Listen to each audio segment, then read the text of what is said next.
I saw a really interesting article. I was at bloodyelbow.com and they were talking about ways to lose. The right way to lose, the wrong way to lose. And this is a very real thing. If you're ever going to get in sports or you're a parent and you're going to get your child involved in sport, make sure that you know, and this is on day one, okay? We're going to get this into professional sports, but on day one, make sure you understand the process, okay? The first thing you're going to learn, or your child is going to learn, is how to lose. They will then learn how to win, and ultimately they'll learn how to be a gentleman. They'll learn how to be a sport about it, how to stay humble in victory, how to not get too down or get depressed in defeat. But it goes in this order: win, lose, gentleman. It goes in that order. The reason I bring that up, you get to the highest of levels, and Bloody Elbow had done this piece. Look, the judging in Florida has been flat baffling. It has been consistently baffling. 2 athletes were given wins that did not believe they won. If you raise an athlete's hand after combat and he's looking around going, you got the wrong guy, I didn't win this. He did not win. The debate is now over. They did this twice. But Bloody Elbow had done a piece, and they were talking about the right way to lose. And they did a side-by-side of a Twitter caption and photo done by the gentleman who lost to Song, which was terrible call, and a side-by-side with Angela Hill. Now, the gentleman who lost to Song was down in the dumps. He had used some profanity and he was robbed. He had every right to be upset. But if you take that approach, that's one of those things in life that can hold you back as opposed to propel you forward. And even though that's very real and very raw, and I'm certainly not judging that athlete, I'm just sharing with you that if he can't get over that and get over that quickly, accept that something weird happened, even attempt to laugh it off if it's an act or not, it will still allow him to move forward. And if he stays there and he clings to this caption that he put out for a period of time, it's going to hold him back. So he was angry. He was professing that he was robbed and all the work that went down the drain. And he's right. That is what happened. That's what I saw. But they did a side-by-side with Angela Hill. And Angela Hill is smiling. She is with her team. They're out somewhere in some kind of a social setting. It could have even been their hotel room for all I know, but it's all of them together. And they're enjoying the moment a little bit. But Angela captioned it, "Out celebrating my victory with my team." Now, that is a very different approach. Angela felt that she won that fight. She was out celebrating her victory. The judges didn't give it to her. The judges didn't see it. But you see the difference? Big smile on her face, people around her, support, proud of how she went out there and performed. And you do have to understand in sport, it doesn't matter if it's the highest levels of professional sport, which few people are going to get to do, or if it's Little League on day one and you're 6 years old. It's not about outcome, it's about output. Did you go out there and try? That may sound like a simple word, and it may even sound like a condescending word, but it's a very real word. Are you trying to win?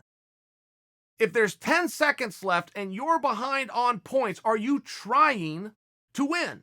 Yes or no? A tough guy is trying to score at all times, no matter what the score is. If a tough guy is ahead by 10 points with 2 seconds left, he's trying to score. If a tough guy is behind by 10 points with 2 seconds left, he's trying to score. That is what a tough guy is. If you ever sit back and you watch somebody in sport, go, wow, I admire that guy. Wow, I respect that. That's a tough guy. It's not about the pain he took or what he pushed. A tough guy is trying to win at all times, no matter how much time is left and no matter what the score is. That is the definition. That is what it comes down to. And maybe you haven't even identified that yourself. Maybe you look at somebody and go, wow, that's a tough guy, but you don't know why you think that's a tough guy. I am telling you now, that is why you think that person's tough. Okay? Michael Bisping, quick story, but I was getting ready to compete with Bisping.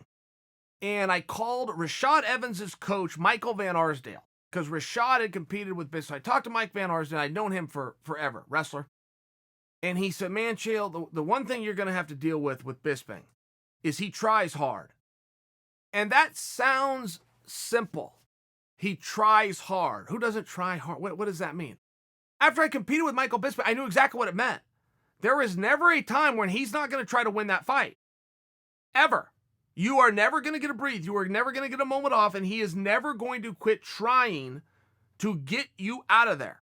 It's a very real thing, and it's a very real word, no matter how simple it sounds. And I really think that there is some lessons here, and I think Bloody Elbow did a very good job of identifying the 2 different responses to an adverse outcome. Angela's versus Song's opponent. I think that they made a fair point there. And I think if you are looking at how to handle things in defeat, there's probably no better example than Anthony Smith. And I had done a piece. I was so upset. I watched where I'm at right now talking to you guys. I walk out the door one room over where the TV is. That's where I watch the fights. I pop in here and come and talk to you guys. So that's what happened. I just watched Anthony Smith come and said, I was red hot.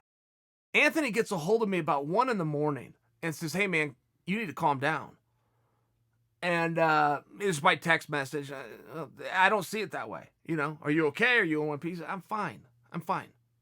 Everybody that was part of my team did exactly what they were supposed to do.